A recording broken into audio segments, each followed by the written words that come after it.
here about a week ago. We had one of the task force community meetings, roundtables, with some of the other representatives that are families and mothers and other folks who are earning at the minimum wage. And while I want to thank all the members of the task force, I also want to thank those that participated when I participated in one of the community meetings to discuss the minimum wage and what it means.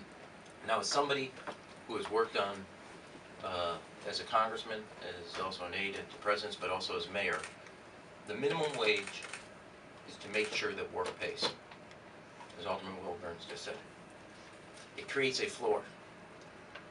And for every mother, because the majority of the people that earn minimum wage are females, and usually the heads of the household. As Elizabeth just said, they're making a choice. They want to be a role model for their children.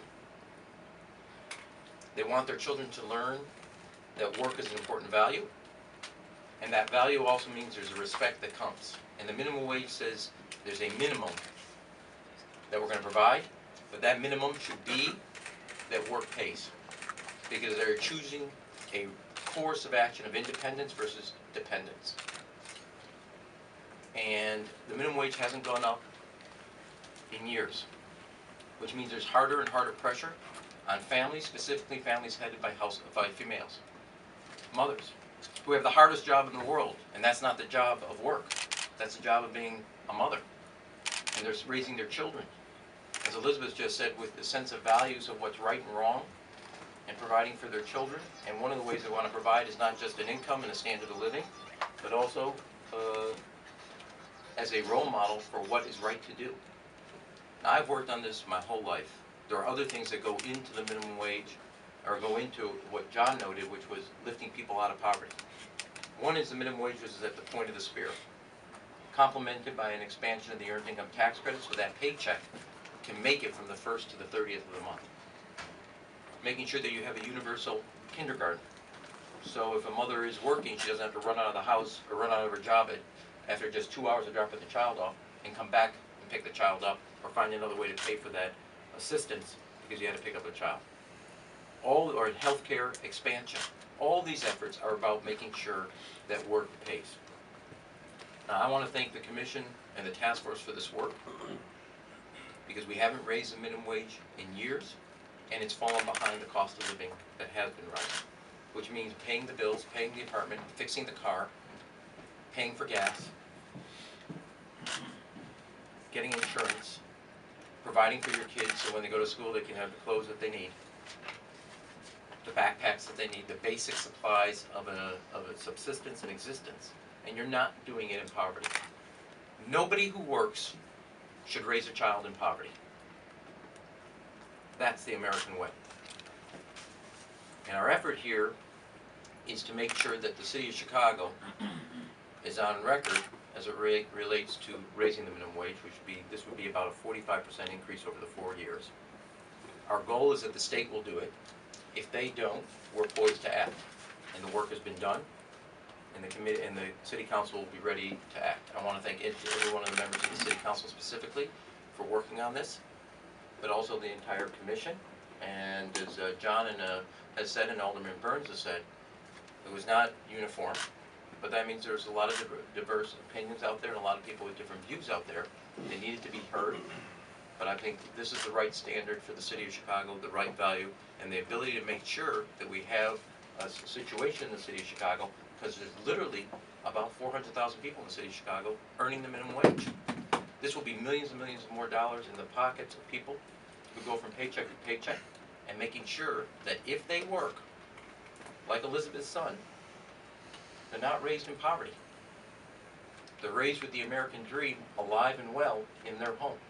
That is what the minimum wage means.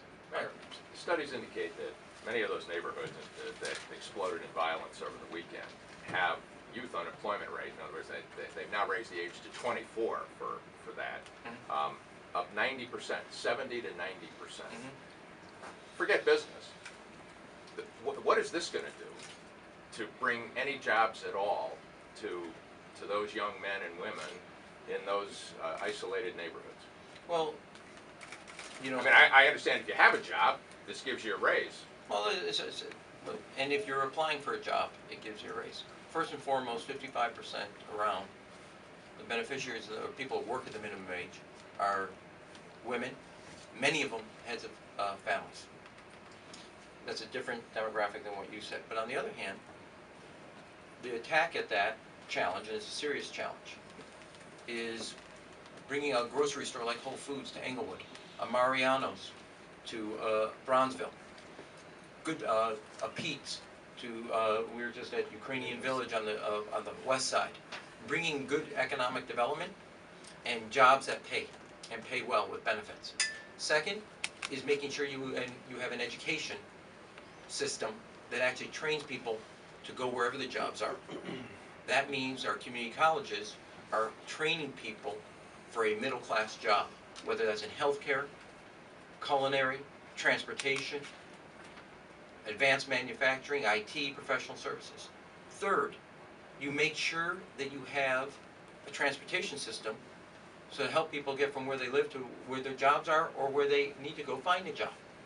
And that means making an investment in the red line, so it goes at 55 miles an hour, not at 15 miles an hour, or the blue line, or any of the lines, so we have a modern transportation system.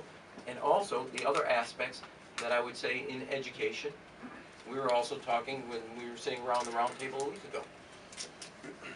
Part of the challenge we had when we only had a half day of kindergarten is mothers actually had to pick, do I work or not? Because if my child's in a half day kindergarten, I can't hold a job and be a good worker. So part of having universal kindergarten, which is first and foremost for the child, so they can make sure that they can make it to college, make it to high school graduation, is also make sure that parents can be the type of parents they want to be. So all aspects go into that, into the high unemployment that exists in parts of our city. That means you have to have an educational system from kindergarten through community college that actually provides people the opportunity to get the education they need to get a middle class life they deserve.